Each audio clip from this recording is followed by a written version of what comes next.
Uma oportunidade de gravar mais um vídeo nessa série que nós estamos fazendo sobre o pecado.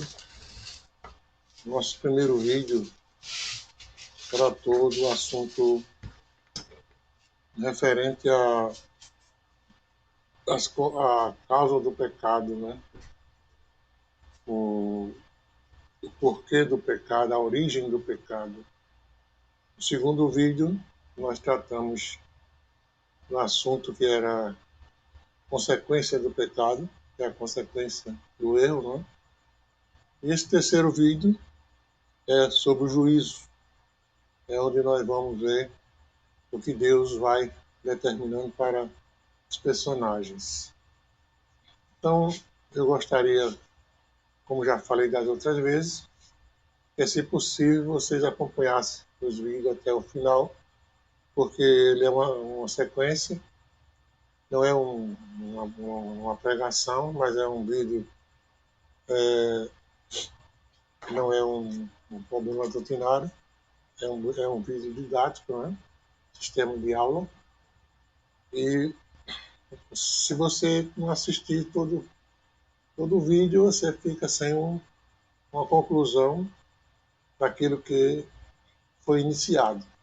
Então, eu sugiro que haja um esforço da parte de cada um para que possa aproveitar bem esse material. Também, no final, vocês podem clicar no meu canal, né? no canal no YouTube, que eu vou deixar abaixo o canal, o link, e isso vai fazer com que eu possa ter um apoio dos ouvintes para me ajudar no crescimento do canal. Então, nesse terceiro vídeo, nós estamos falando sobre o juízo, que é sobre o pecado, mas essa terceira parte ele trata do juízo. Então, em Gênesis 3:13, nós encontramos uma expressão que diz assim: E disse o Senhor Deus à mulher: Por que fizeste isso? E disse a mulher: Serpente me enganou e eu comi. Esse assunto aqui foi após o homem sentir em si a consequência do pecado, conforme o vídeo 2, da desobediência a Deus, após reconhecer que estava nu, despido, né? Procurou se esconder de Deus e não conseguiu. Então agora Deus profere as punições, pela consequência Deus profere as punições atinentes a esses atos, a esse ato cometido por esse grupo, né? O homem, a mulher, a cobra, a serpente e Satanás. Então, é esse o nosso envolvimento nesse vídeo. E podemos verificar que uma coisa importante nessa situação lá no Éden é que Deus ele não juntou o grupo assim e falou no grupo, como se fosse falando para um e aquele assunto repercutisse em todos eles. Mas na verdade, Deus procurou falar com cada um, porque cada um iria receber a sua punição separadamente. Cada um tinha a sua tabela, a sua quantidade de culpa. Eu acho interessante porque existem umas histórias aí, pregadores até, eu já ouvi dizer, que a mulher não teve culpa porque ela não viu Deus, quando Deus falou para Adão aquelas coisas sobre o Éden, sobre a árvore e tal, e tal, e tal, e tal. Mas, na verdade, ela sabia, porque ela retrucou, ela discutiu com a serpente sobre esse assunto. E Deus também não se deixou levar por isso. Deus não, quando Deus veio tratar os assuntos, ele primeiramente falou com a mulher: por que você fez isso? E ela disse: a serpente me enganou, eu comi. Então, o versículo 13, conforme nós já lemos, ele diz: por que fizesse isto? É,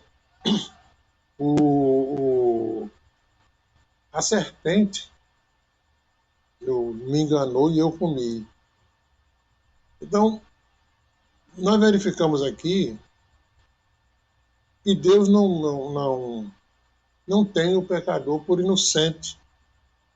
Quer dizer, o versículo 14 diz: o Senhor disse à serpente. Né? Nesse caso, apesar da serpente ter sido um instrumento de Satanás, Deus não falou para a serpente como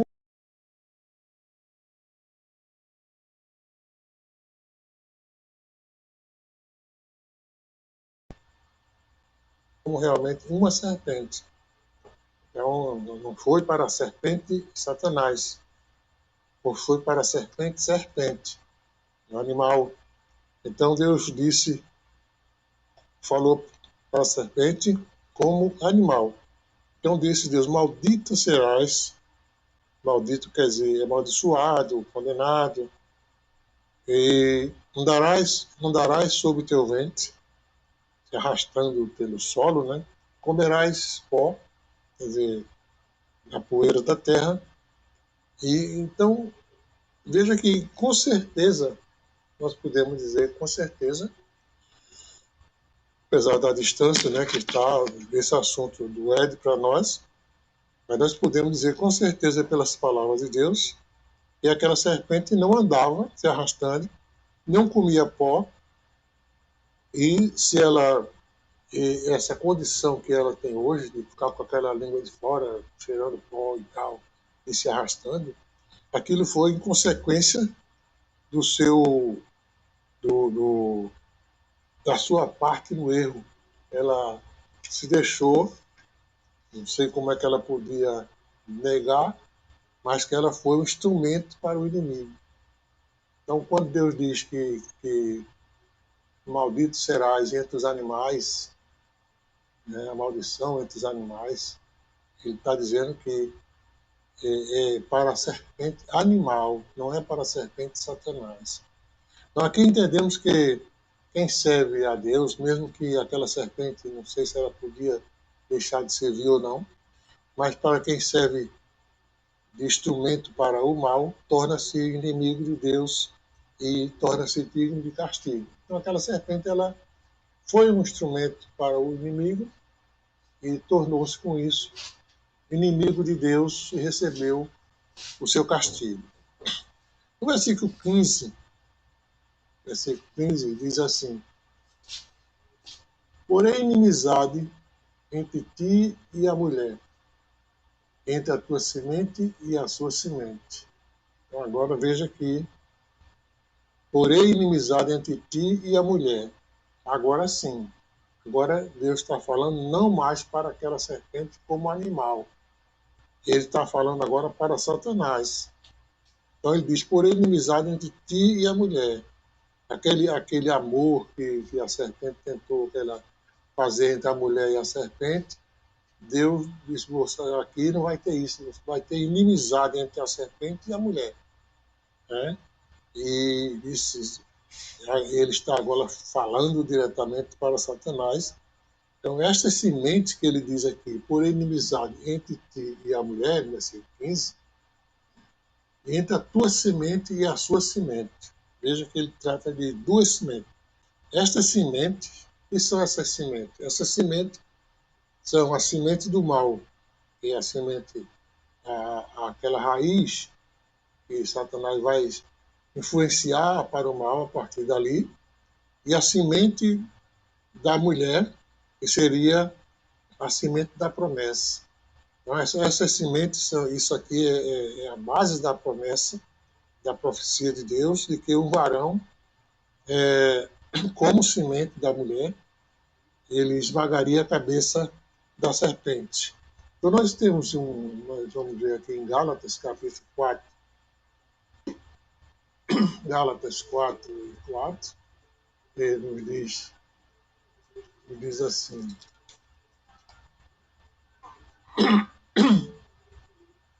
mas vindo a plenitude do tempo, Deus enviou seu filho, nascido de mulher, nascido debaixo da lei.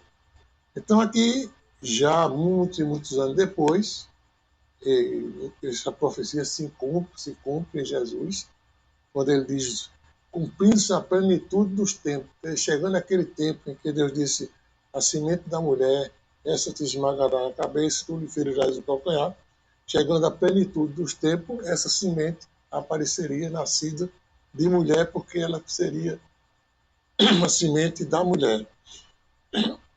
Então, em Romanos 16 e 20, ele fala também que o Deus de paz esmagaria a cabeça, e vocês podem comparar também Apocalipse, onde capítulo 20, versículo de 1 a 3, onde Satanás ele será preso por um pouco de tempo, 1000 anos, e um dos motivos que ele ficará preso é para não enganar as nações.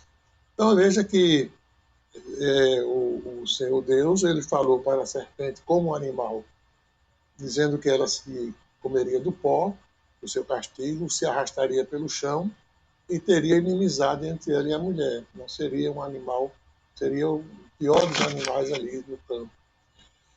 E para a serpente, como Satanás, Deus falou que poria também inimizade entre os dois e que a semente de um e a semente de outro nunca mais teria condição de viver bem, como hoje vive. Ainda hoje nós temos aí árabes, e israelita e judeu, que até hoje não conseguiram. Você vê que aquelas 12 tribos de Israel, mais uma tribo ou duas se desligavam e tal, é assunto para outros vídeos, né? Mas somente aqui nós estamos tratando do início da queda do homem e as consequências do pecado. Então, no Gênesis capítulo 13, versículo 16, ele diz, e a mulher disse, multiplicarei grandemente a tua dor e a tua conceição, com dor terás filhos, e o teu desejo será para o teu marido, e este te dominará. Então agora Deus fala para a mulher, aquela mulher que ele perguntou no início, o que foi que você fez? Não, a serpente me enganou e eu comi. Então eu acho interessante porque Deus disse para a mulher, multiplicarei. Quando Deus diz multiplicarei grandemente a tua dor, entende-se que já havia, mesmo antes da queda, a mulher teria filhos, teria desejo para o seu marido, teria dores no pré-parto, né, na concepção, mas não seria grandes dores. As dores que ele diz aqui multiplicaria. Então, você não pode multiplicar uma coisa que não existe. Não pode multiplicar nada por nada. Ele diz que multiplicaria porque porém inimizade e multiplicarei a tua dor. Então, ele quer que ele vai fazer? Ele vai multiplicar a dor da mulher, desde o seu pré-parto, ele vai multiplicar a dor da sua conceição, ele vai multiplicar a dor do seu parto, e ele vai conceder que o desejo da mulher seja para o seu marido, e por esse desejo ela seja dominada. Hoje em dia nós temos um projeto, que é o movimento das mulheres. Elas querem ser independentes e tal e tal. Mas sua condição atual não é uma condição social, é uma sentença de Deus. Então, hoje em dia existem mulheres em vários países que vivem em total desprezo e servidão. Mas em outros países livres, como o Brasil e outros tantos que têm democracia, as mulheres querem ser livres, mas mesmo que elas consigam uma liberdade social, no seu interior, devido a essa condição do pecado, existe um desejo voltado para o seu marido, e ela é dominada por isso aí. Ela pode ser presidente da República, pode ser senadora, pode ser o que for, mas ela não deixa de ser uma mulher, e como mulher, ela passa a ser dominada por esse lado do pecado, da tentação. Ela não deixa de sofrer essa tentação.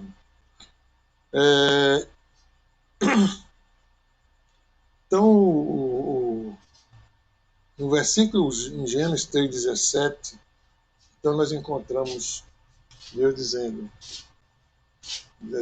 e disse a Adão, portanto, deste ouvido a voz da tua mulher, comeste da árvore que te ordenei, dizendo, não comerás dela, maldita é a terra por causa de ti, com dor comerás dela todos os dias da tua vida.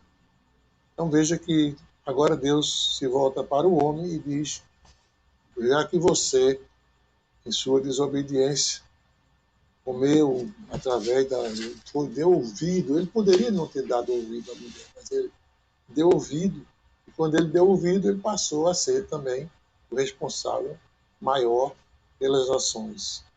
Então o homem já trabalhava, você vê aqui no versículo, em Gênesis 2:15, nós encontramos um versículo que diz assim, e tomou o Senhor, Deus, o homem, e o pôs no jardim do Éden para lavrar e guardar. Então isso foi antes da queda. Então, significa que o homem já trabalhava, ele lavrava e guardava o jardim. Mas Deus diz agora, maldita é a terra. Então a terra não era maldita. A maldita é a terra, amaldiçoada.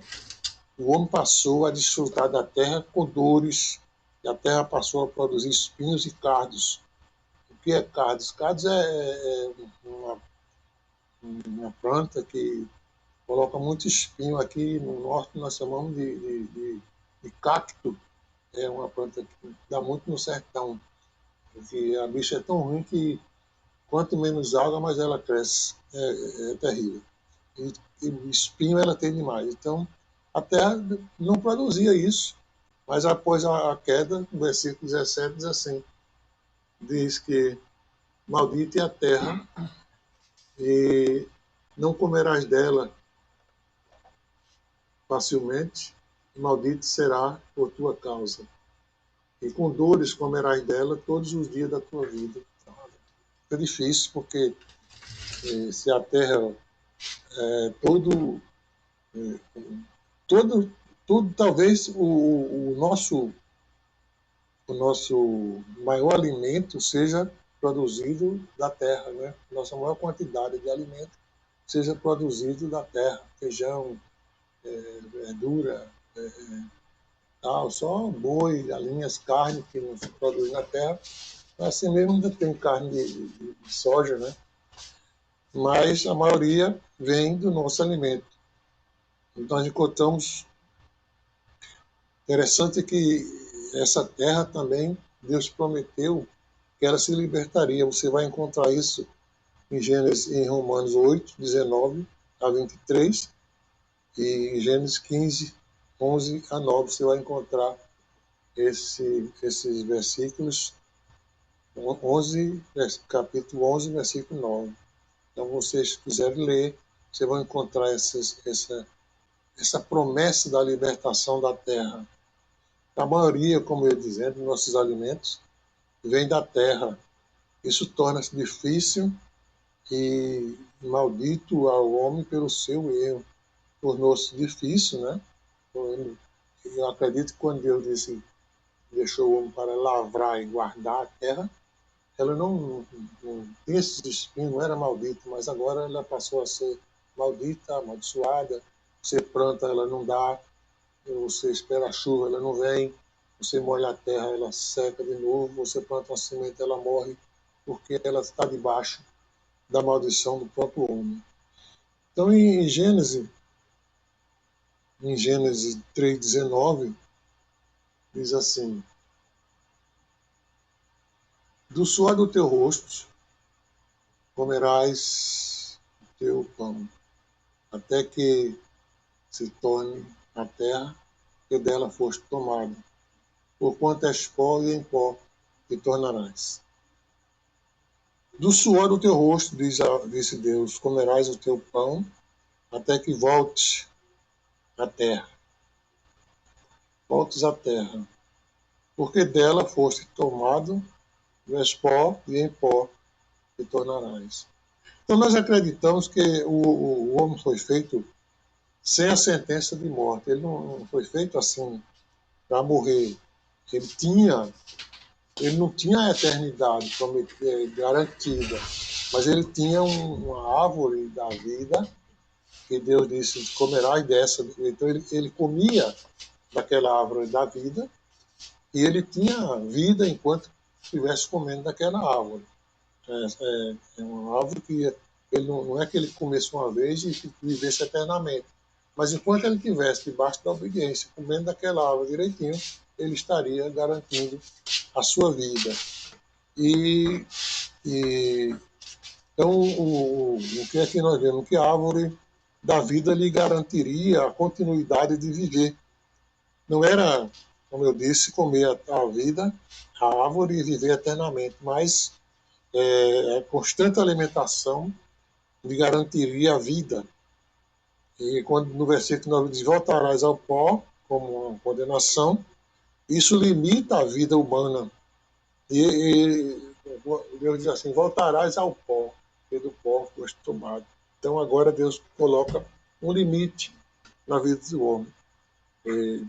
Hoje em dia, ele perdeu o, aquele direito de viver debaixo da garantia da vida eterna, porque ele deixou de comer da árvore da vida.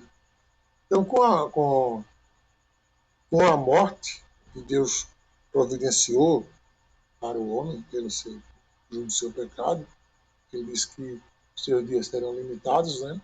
Então, com a morte fazendo parte agora do castigo, mesmo o homem se voltando para Deus, quer dizer, mesmo ele aceitando Jesus, vamos dizer assim, de uma maneira direta, ele terá que morrer. Ele terá, porque nesse corpo que nós estamos num corpo debaixo da contaminação. Então nós teremos que morrer com esse corpo, mesmo que você aceite Jesus. Por quê? Porque você terá que passar por um processo de transformação, que é o que está escrito aqui em Coríntios, 1 Coríntios 15, e nós vamos ver aqui só para constar, né? 1 Coríntios 15, e o versículo 54, 15, 54 diz assim: quando isso que é corruptível se revestir da incorruptibilidade, e isso que é mortal se revestir da imortalidade, então cumprir-se-á a palavra que está escrita: tragada foi a morte pela vitória. Quando será isso? Será na nossa ressurreição, na vinda de Cristo, coisa assim. Porque quando isso que é corruptível se revestir da incorruptibilidade, quando Deus nos transformar os nossos corpos, nós voltaremos a ter um corpo conforme o corpo que Deus queria que nós tivéssemos lá no Éden, né?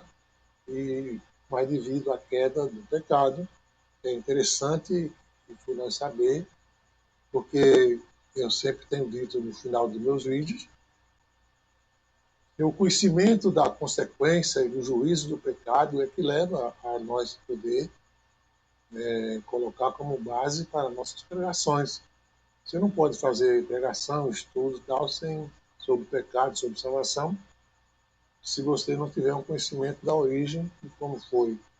Não importa se alguém não acredita, ou se existem outras teorias, se existem outros livros dizendo que não, você tem que se basear na palavra de Deus. Não estou preocupado se algum outro livro diz que não foi assim. Eu estou trabalhando em cima da palavra de Deus. Assim nós verificamos o juízo dos nossos pais, a pena dada por Deus através dos erros, e acreditamos que assim aconteceu segundo a palavra de Deus. É isso que eu entendo e que fiz meu apanhado, que foi o juízo de Deus. Ele teve o pecado, o erro, teve as consequências e teve o juízo. Então, no próximo vídeo, nós trataremos agora da promessa e da saída do Éden e encerraremos essa fase com esse quarto vídeo sobre o pecado, né? Então, que Deus abençoe vocês. Espero que possam desenvolver esse assunto E desenvolvendo esse assunto, vocês também procurem no meu canal. Existem muitas outras coisas para, para o estudo, né? Um canal